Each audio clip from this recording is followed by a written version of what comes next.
Hey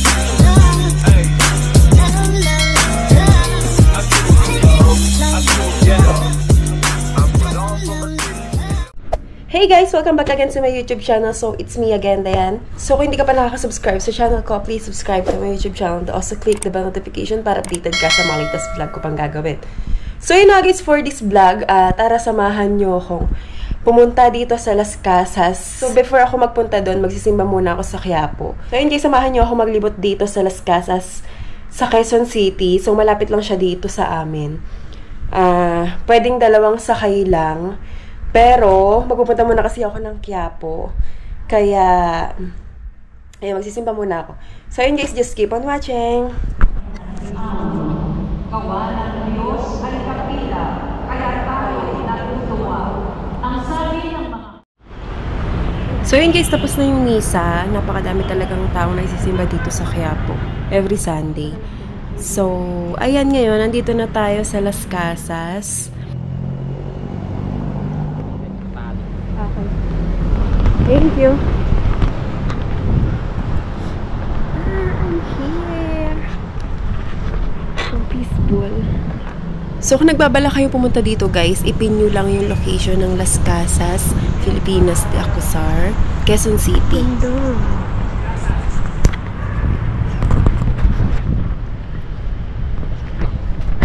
pala natin yung ano natin.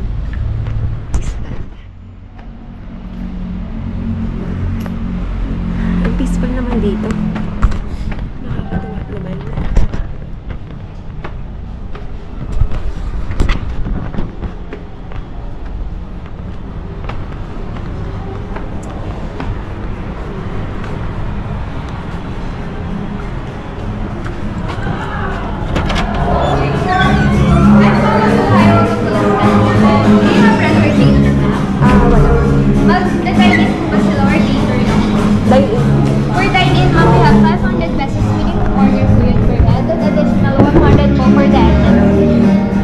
Isa lang po ba sila?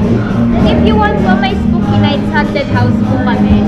If maka-avail po kayo ng 1,000 po, since mag-isa lang kayo, free entrance na po. Pero later at night pa naman po. One day po then contact naman. Okay na po yun?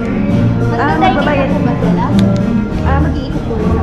Iwan na lang po sila ng isang item.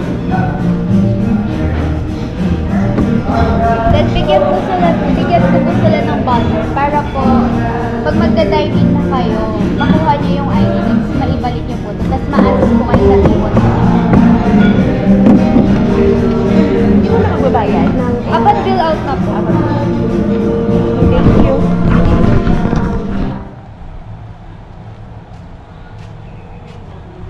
So yun guys, nandito na ako sa loob. So meron silang binigay na ganito. And then iikot ko muna kayo dito. And then later na ako magla-lunch.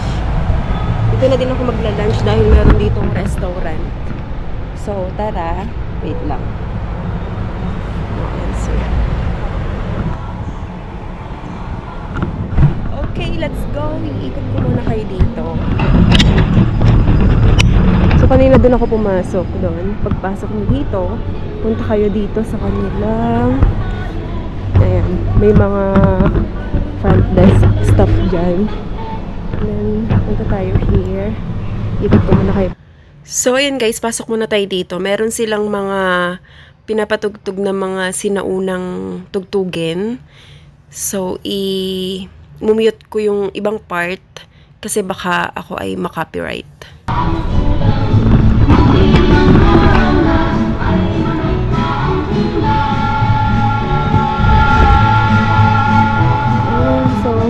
Dito yung alfresco nila.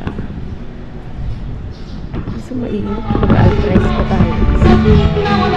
Pet friendly din sila dito dahil ayun, meron silang alfresco sa restaurant nila. So, pwede kayo magdala ng pets and then dun kayo kakain sa alfresco.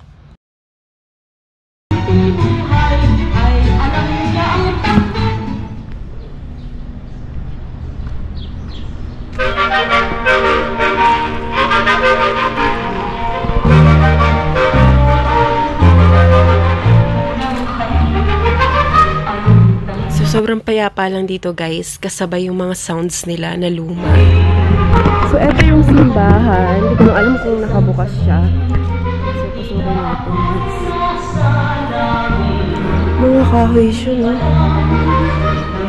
Kahoy.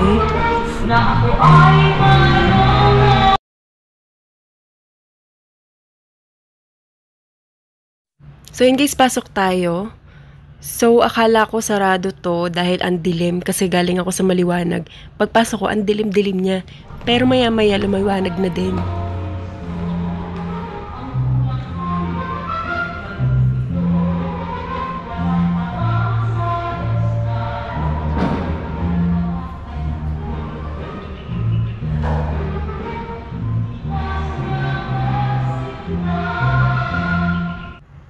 So in case napaka-ideal place niya for wedding dahil ito merong simbahan sa loob.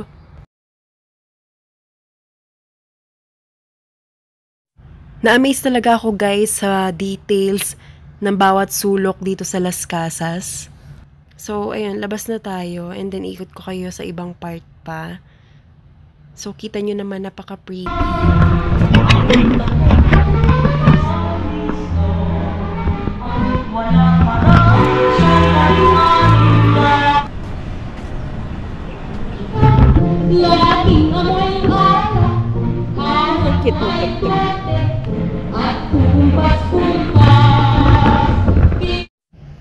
So yun guys, meron din silang pool area. So ayan, puntahan natin.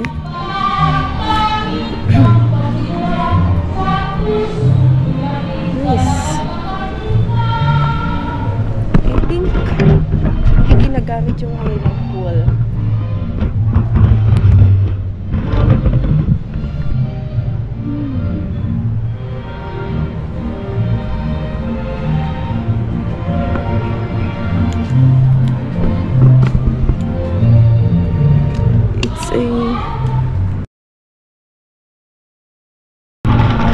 Dapat pala pinasok muna natin yung isang pinto doon kasi parang napapasukan siya or pwede siyang puntahan sa loob. So dito yung lobby nila. Tayo dadaan. Ayan, may daan dito. So ayan, balikan natin guys yung doon, yung may pinto doon. So tingnan natin yung loob. And then pwede na tayong kumain later.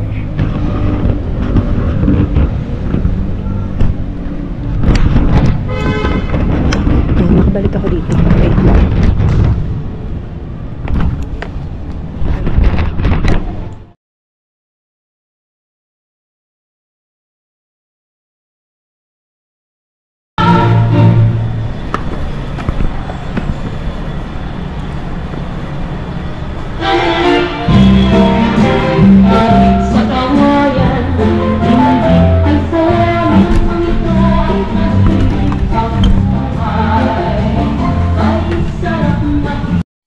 So, kailangan nyo mag-remove ng shoes or slippers pag aakyat kayo dito.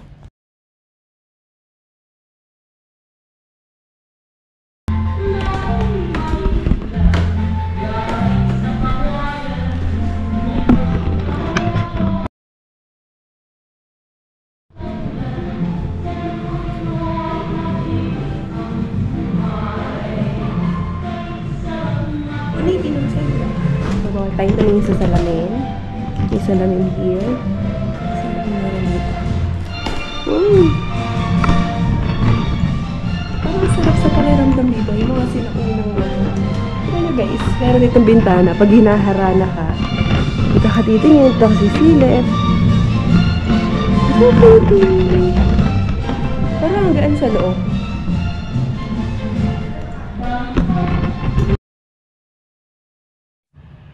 So, yun guys, ganito pala yung itsura ng bahay ng mayayaman nung sinaunang panahon. Ayan, meron siyang hallway dito. And then, andyan yung mga kwarto. So peaceful.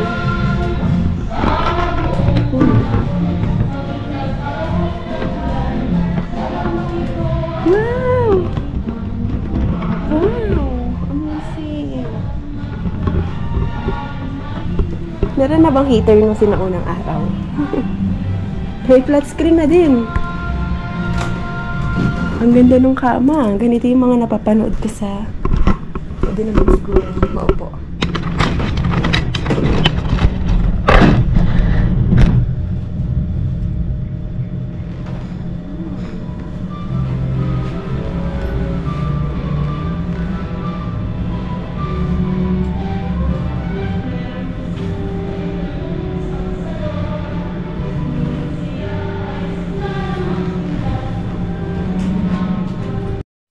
Sobrang nakaka-amaze lang sa mata guys pagka bago sa paningin mo. So ayun, yung curiosity nandun. Kaya kung ano na yung mga pinaggagawa ko. And then na yung pala guys, pwedeng mag-overnight dito.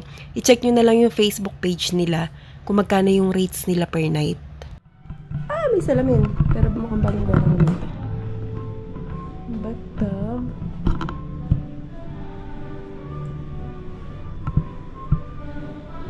Ah, okay.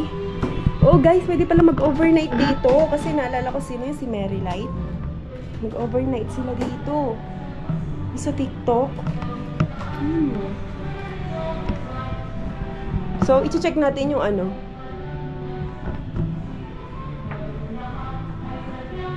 Yung rates nila pag overnight. Alam ko meron niya dito. Tapos, I think yung iba dyan is kwarto din. Ano tayo.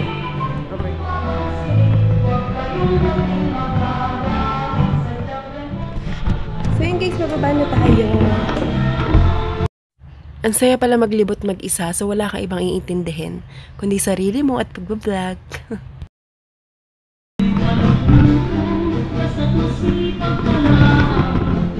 Tagal na to. Ang lamig na sinaw dito. So yun guys, parang ito lang yung napapasukan sa mga building dito sa loob. Yung iba is naka-close. Ito ay sa gilid. Ano meron? Hagdan.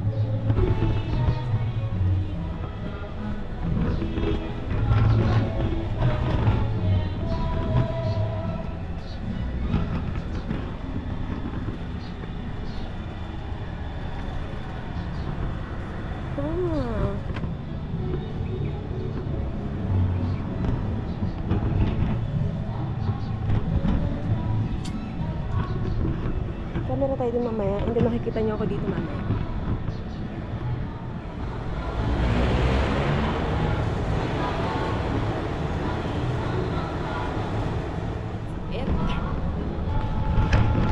So, yan. Papasok naman tayo sa kanilang restaurant. So, later pwede na tayo magtambay-tambay here.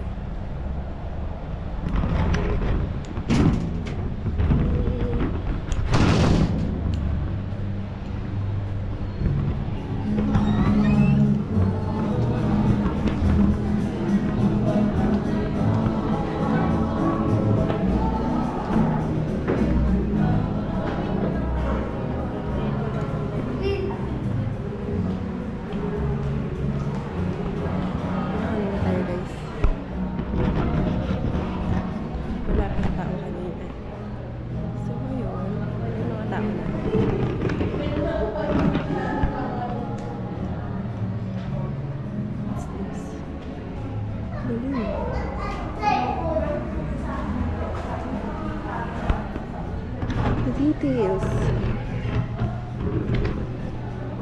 So pretty.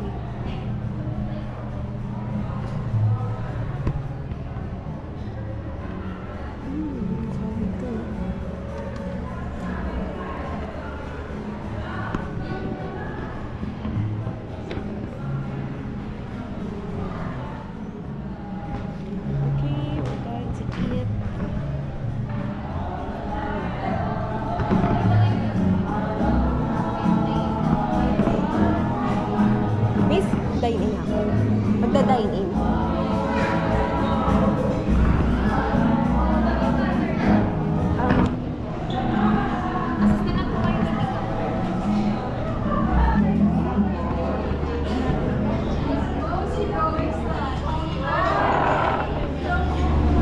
Ito yung kanilang menu.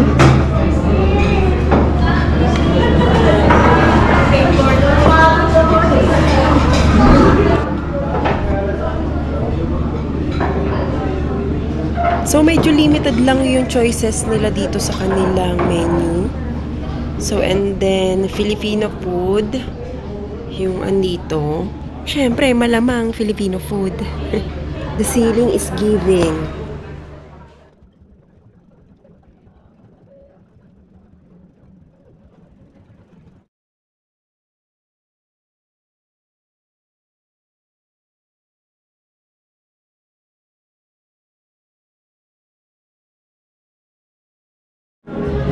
Ang sarap ng ginataang bilo-bilo nila, guys. So, 9 out of 10.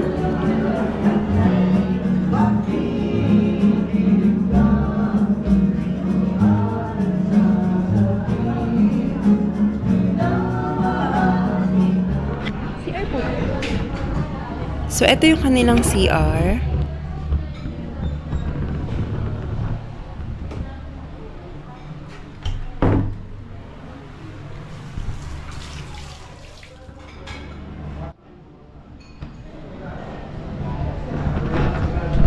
So, hindi sumakit ako dito sa hagdan.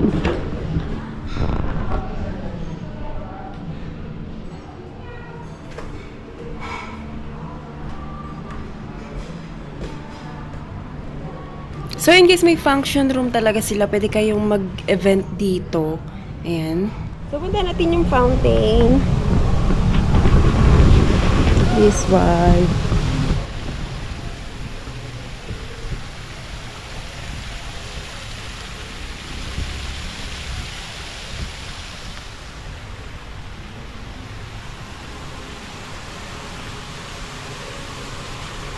Wala ka BMW. Taxi pa.